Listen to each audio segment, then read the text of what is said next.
If you want to download your Instagram data, let's see how you can do it. So first you just have to open up your Instagram app and go to your profile. Now tap the hamburger menu in the top right corner, then go to Account Center. From here, just select your information and permission section and tap on Export your information.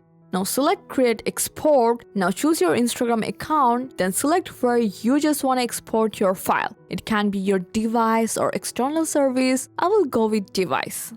Now on the next page, you just have to make sure everything is selected correctly. Under notification, choose the email address where you want to be notified when your files are ready. Now in the customize information, you will see all the data you can download. Just uncheck anything you don't need, then save. Next, choose the date range. I'm selecting all time to download all my data, but you can choose any range you want. Now select your file format and media quality. I will keep them as default. When everything looks good and correct, just tap Start Export. Here you must have to enter your Instagram password to confirm, and Instagram will now start preparing your file. This usually takes about 15 to 20 minutes. Then you will get an email notification once it's ready. So when you receive the notification, go back to the export page and refresh it. But if you don't see the download option, you just refresh it again, then tap download, then confirm again and enter your password if required.